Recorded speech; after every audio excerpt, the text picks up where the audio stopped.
Hola a todos. Esta mañana es un poco diferente la temática del servicio, entre otras cosas, porque los chicos están con nosotros aquí. Estamos todos cantando y quiero ser muy concreto con lo que quiero mencionar esta mañana y que alude a lo que estamos celebrando y a la esencia de la época que estamos celebrando. Y quisiera simplemente hacerles una pregunta a ustedes. ¿Cuál sería esa palabra con la que hoy podrían definir Navidad? ¿O a qué compararían Navidad? Compartir, muy bien. Chicos, es que están aquí ya atentos. Felicidad. Dar, sí, Navidad. Ese es el emblema de nuestra serie. Amor. ¿Qué otras palabras? Gratitud, muy bien, muy bien. Familia. Jesús. Ajá, sí, no les pongan la chiva allá. Reunión de familia. Ok, familia, unidad, ¿cierto? Mejor dicho, podríamos encontrar muchísimas palabras. Incluso podríamos tomar algunas de las que hemos tratado en esta serie y que van un poquitico más de la mano con la Biblia, ¿no? Como natividad, como promesa, como Emanuel, gracias, como pesebre y todas estas cosas, estas palabras que hemos estado usando, incluso redención. Y pensando en eso, quisiera que hoy hiciéramos énfasis en un par de palabras que no hemos mencionado en esta serie, pero que definen de manera maravillosa la esencia de esta época. Y quiero pedirles que vayamos al Evangelio de de Juan, capítulo 1, versículos 1 al 14.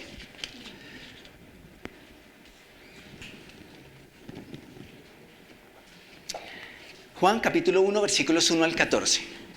Dice el versículo 1 de Juan: en el principio era el Verbo, y el Verbo era con Dios, y el Verbo era Dios. Este era en el principio con Dios, todas las cosas por Él fueron hechas, y sin Él nada de lo que ha sido hecho fue hecho. En Él estaba la vida, y la vida era la luz de los hombres. La luz en las tinieblas resplandece, y las tinieblas no prevalecieron contra ella. Hubo un hombre enviado de Dios, el cual se llamaba Juan. Este vino por testimonio, para que diese testimonio de la luz, a fin de que todos creyesen por él.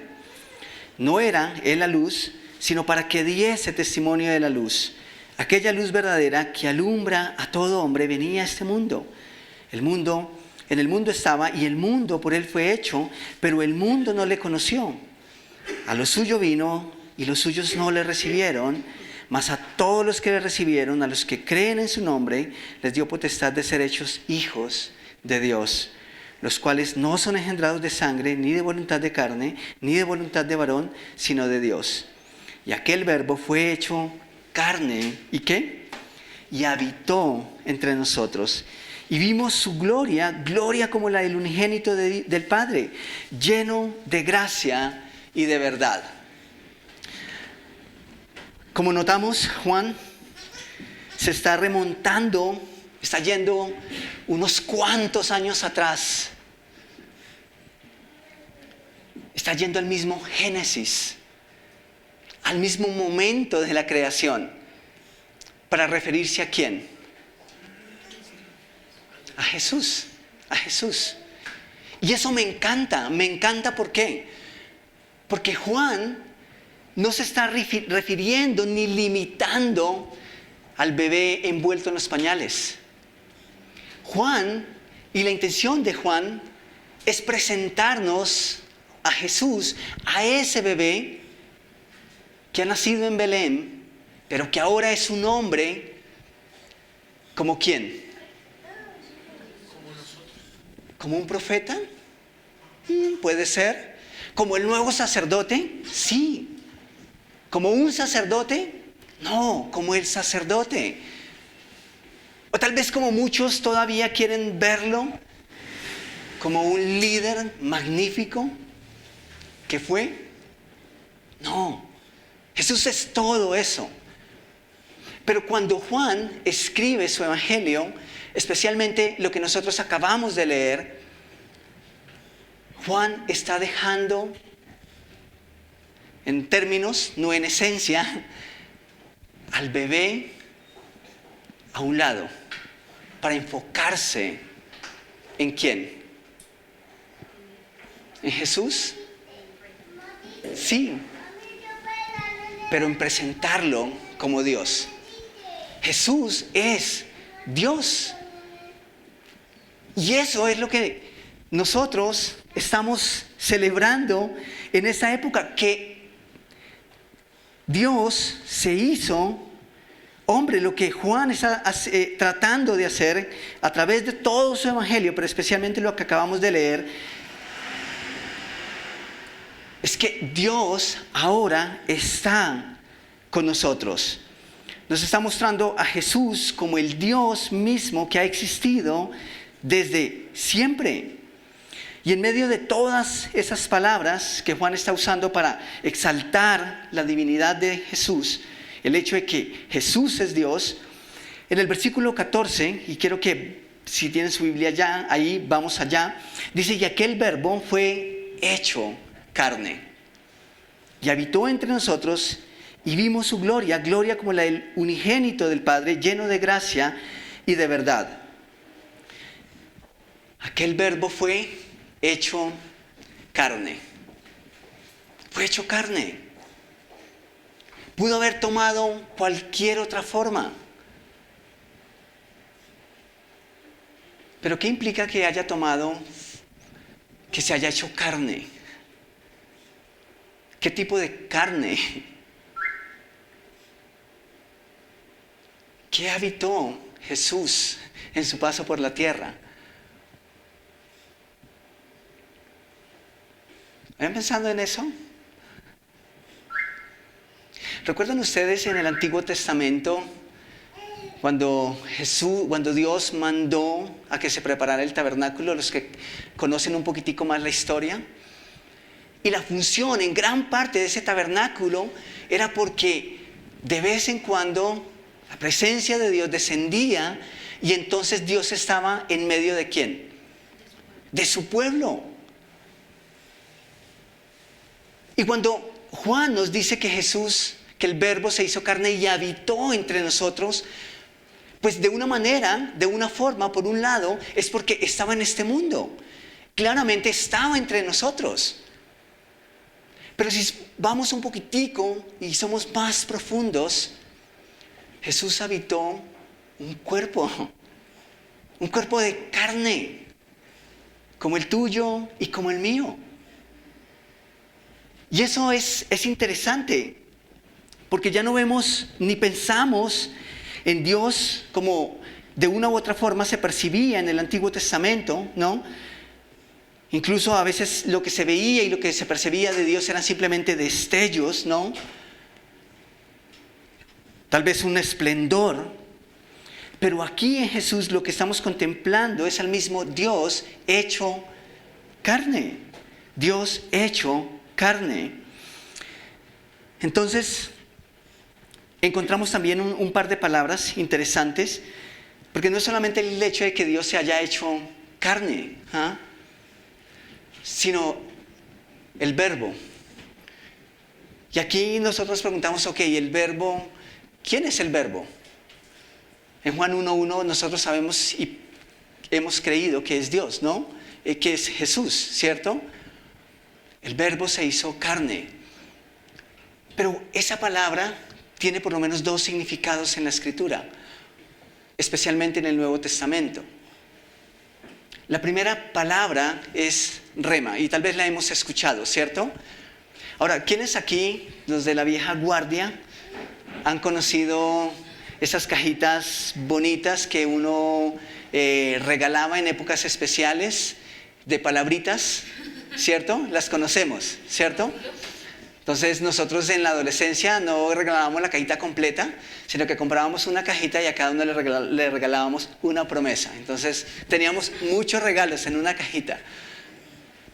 Pero cuando nosotros nos referimos a la palabra rema, es como tomar de esa cajita una palabra y entregarla, una palabra puntual.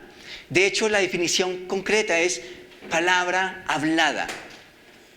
Y eso lo podemos ver de muchas formas en la Escritura. Pero cuando nosotros hacemos énfasis en la palabra, en la otra palabra, que es logos, es un poco más o mucho más amplia. Logos básicamente tiene la idea de un mensaje que es completo y que es compacto. Y saben ustedes, en ese contexto en el que Juan dice que el verbo se hizo carne, algunas traducciones dicen la palabra se hizo carne. Esa palabra es logos. ¿Y saben ustedes lo que eso significa? Que logos, que Jesús es el mensaje, no es una porción, no es una parte, no es un fragmento del mensaje de Dios para la humanidad, sino que Jesús, al hacerse carne, es el mensaje completo de Dios para la humanidad. No es que esperamos algo más. Es que si Jesús se hizo carne y habitó entre nosotros, entonces tenemos todo el mensaje que Dios tiene para la humanidad, para cada uno de nosotros.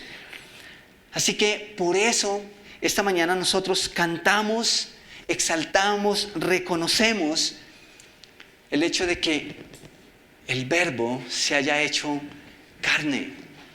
Porque no tenemos que esperar a otro. Él es el mensaje y Él es el mensajero. Yo quisiera que regresáramos al versículo 14 de capítulo 1 del Evangelio de Juan, versículo 14, y que esta vez pusiéramos un poquitico más de atención en la segunda línea del versículo 14. El versículo dice, y aquel verbo fue hecho carne y habitó entre nosotros y vimos su gloria, gloria como del unigénito del Padre, lleno de gracia y de verdad. Me encanta esa parte de vimos su gloria. ¿Saben ustedes qué implica ver la gloria de Dios? ¿Saben ustedes cuántas personas en el Antiguo Testamento pudieron ver la gloria de Dios? Y tal vez podemos ahora mismo recordar a un hombre que de manera específica le pidió a Dios que le permitiera ver su gloria. Moisés, ¿cierto? ¿Recuerdan? ¿Y Dios qué le dice a Moisés? ¿Dios le deja ver su gloria? No. Dios le dice, no puedes ver mi gloria. ¿Por qué? Porque moriría. Nadie puede ver mi gloria y seguir viviendo. Entre otras cosas, o mejor, la razón suprema es porque Dios es todo santo. Y nosotros somos todo lo opuesto, somos todo pecado. Y no estamos listos para contemplar a Dios en todo su esplendor. De hecho, la gloria de Dios hace alusión a toda la suma o al total de sumar todos sus atributos. Alguien simplemente lo dijo de esa manera. Es como tomar todos los atributos de Dios, todos, meterlos en una licuadora y el resultado que tienes es la gloria de Dios. Cuando nos referimos a su gloria, nos estamos recibiendo, o básicamente podríamos decir que es el superlativo de Dios. Lo máximo que nosotros podemos referirnos a Dios, escalamos, miramos lo más alto posible para referirnos a Dios y lo que encontramos es su gloria. Sin embargo, Juan nos dice que vimos su gloria. ¿Y cómo es que eso pasa? Vimos su gloria. Venimos de una historia o de muchas historias en las que el pueblo tenía que permanecer distante y Dios se comunicaba solo con uno a la vez, con el sacerdote, con Moisés. Pero el pueblo tenía que esperar y estaban separados. Había una distancia, y no porque Dios sea distante, sino justamente por eso, porque Él es todo santo. Teníamos que guardar de alguna manera distancia. Pero ahora Juan nos dice que vimos en Jesús su gloria. Gloria como la del unigénito del Padre. Y me encanta lo que sigue después. Vimos su gloria, gloria como del unigénito del Padre, lleno de ¿qué? De gracia. ¿De gracia y de qué? Y de verdad. ¿Saben? Nosotros sabemos porque la Biblia lo dice, que aunque Jesús era 100% hombre, también era 100% Dios. Ese es uno de los misterios en la Escritura. Lo único que sabemos es que fue así porque la Biblia lo declara. Pero también sabemos que estando en su condición de hombre, Jesús y su divinidad y su deidad fueron velados de alguna manera. Y que en algunos eventos puntuales esa gloria y esa divinidad brilló de alguna manera especial. Y como que salió. Incluso podríamos pensar en la transfiguración. Pero también podríamos pensar cuando Jesús perdonó pecados. Y entonces habían algunos destellos de esa divinidad, de esa deidad. Pero mayormente Jesús, estando en su condición de hombre, esa deidad fue velada. Pero me encanta que Juan dice que vimos su gloria porque estaba lleno de ¿qué? De gracia y de verdad. ¿Y saben eso qué implica para nosotros? Que Dios, aunque nunca fue distante, ahora era más cercano que nunca. Tomó forma humana para hacerse uno con nosotros, para identificarse con nosotros, para ser cercano a nosotros. La palabra gracia es un regalo no merecido, ¿cierto? Eso lo entendemos a la perfección. El Salvador del mundo se manifestó lleno de bondad hacia quienes no lo merecíamos. Pero no solamente vino, no solamente se hizo carne, sino que estuvo en medio de nosotros. Esa gracia es una gracia basada en un mensaje de verdad. Eso significa que Él estaba lleno de verdad. Cristo es el mensaje completo de Dios para la humanidad, como ya lo vimos. Pero saben, aparte de Él no hay otra verdad. Él fue absolutamente veraz y recto en todo lo que hizo. Su mensaje no solamente de amor y gracia, sino también de condenación al mostrarnos el pecado si es que no creemos en Él. Entonces, ser absolutamente lleno de gracia y al mismo tiempo ser completamente recto es algo que solo Dios puede hacer.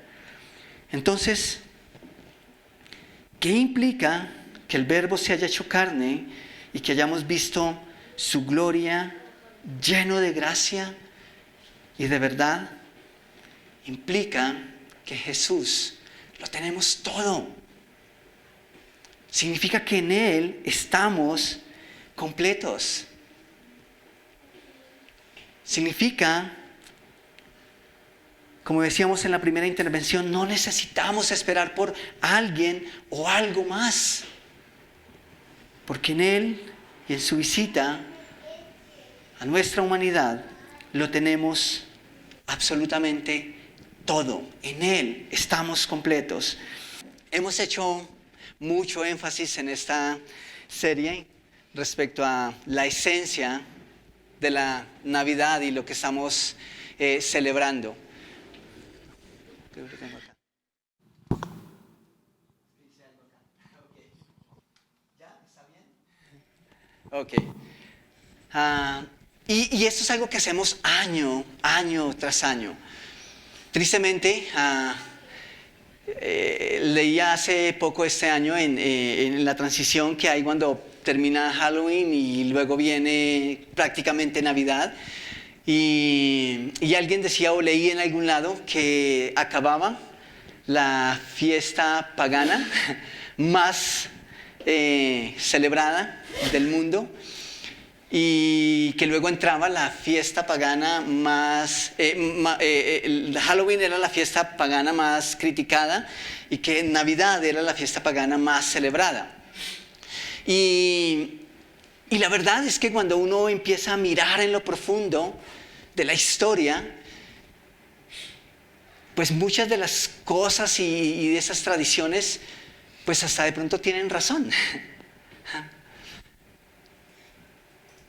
Pero nosotros, me refiero a la iglesia, que hemos conocido la luz, que el mundo no ha conocido todavía, podemos celebrar desde la esencia. Podemos celebrar Navidad de una manera que es real. Podemos celebrar Navidad de una manera consciente, entendiendo a quién estamos celebrando. Y quisiera que meditáramos por un instante en eso, y si quieres cerrar tus ojos, está bien. Piensa en lo que ha corrido de diciembre y todo este furor de Navidad, incluso en todo lo que has preparado, tal vez desde meses atrás, pensando en este tiempo y en esta época en que celebramos Navidad. Quiero que pienses por un instante en todas esas cosas que has planeado, que has pensado, en todo lo que has hecho hasta ahora y que tiene que ver con la época y que tiene que ver con Navidad. Y quiero que respondan la siguiente pregunta. ¿Quién se gratifica con todo eso? ¿A quién quieres celebrar? ¿Quién está en tu mente, en tu corazón presente cuando estás corriendo, cuando estás incluso frustrado o frustrada?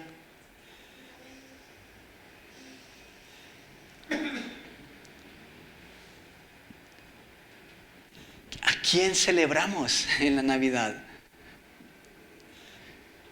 Incluso si podemos hacer uso de nuestro entorno y de nuestro contexto para entenderlo un poco mejor. El cumpleaños de quién estamos celebrando. Sí. Es el cumpleaños de Jesús, si queremos verlo de esa manera. Y tal vez podríamos seguir haciendo uso de eso, de las celebraciones, cuando agasajamos, cuando festejamos a ese ser querido y resulta que el ser querido llega a la fiesta y se sienta en un rinconcito y todos parecen estar celebrando alrededor de él. Él es supuestamente, o esa persona es supuestamente el centro y la razón del agasajo. Pero todos están teniendo su propia fiesta. Y a veces eso ocurre también en esta época. ¿Será que Jesús se siente celebrado con nuestra fiesta? Yo anhelo que sí. Yo espero que sí. Sin dejar de lado todas esas cosas que tanto nos encanta hacer y que amamos hacer. Y que claro, no hay nada de malo en eso. Mi Jesús, gracias. Gracias. Porque tú no viniste a nosotros porque habíamos preparado un gran banquete para ti. Gracias, Jesús. Porque decidiste tomar forma humana, hacerte carne, habitar entre nosotros, aun cuando no te habíamos invitado. Gracias, Jesús, porque te hiciste uno como nosotros Viniste a este mundo que tú habías creado. Te hiciste parte de tu creación. No porque nosotros hubiésemos preparado regalos para ti. Gracias, Jesús, porque lo que movió tu corazón a visitarnos no fue otra cosa que tu amor por nosotros, que tu amor por un mundo que vagaba lejos de ti y sin la mínima posibilidad de reparar esa brecha. Gracias porque lo que te motivó no es que nosotros te hayamos amado, sino que tú nos amaste primero. Y la máxima expresión de ese amor nosotros la vemos reflejada en el acto del pesebre, en el acto de la cruz. Y claro que celebramos y sabemos que nuestra esperanza es real y es eficaz y es certera, porque tú resucitaste. No te quedaste siendo un bebé, pero tampoco te quedaste en la tumba. Y por eso esta mañana nosotros te recordamos, te honramos y te decimos: sí, Jesús, tú eres digno de nuestra alabanza. Tú eres el único que merece nuestra alabanza. Tú eres el único que mereces toda nuestra atención. Cuando nosotros celebramos algún evento, siempre queremos enfocar en la persona por la cual se celebra. Pero parece que cuando se trata de ti, simplemente olvidamos la importancia de esto. Y yo quiero, Señor, que tu iglesia, que tus hijos, no caemos en ese error. Y sé que ese mensaje es algo que vez tras vez, Navidad tras Navidad, diciembre tras diciembre, año tras año, queremos recordar, porque entendemos lo fácil que puede ser desviar nuestra mirada, que nuestra atención se la lleven otras cosas y no tú. Y no queremos que eso pase. Y claro, nos encanta ver las luces, el aire de paz que inunda nuestras vidas, todo lo que tiene que ver con esta época maravillosa. Pero sin ti, esto no es nada. Así que queremos celebrarte a ti, Señor. Queremos honrarte a ti. Y queremos que en medio de nuestra alabanza, Señor, tú te sigas glorificando. En tu nombre, amén y amén.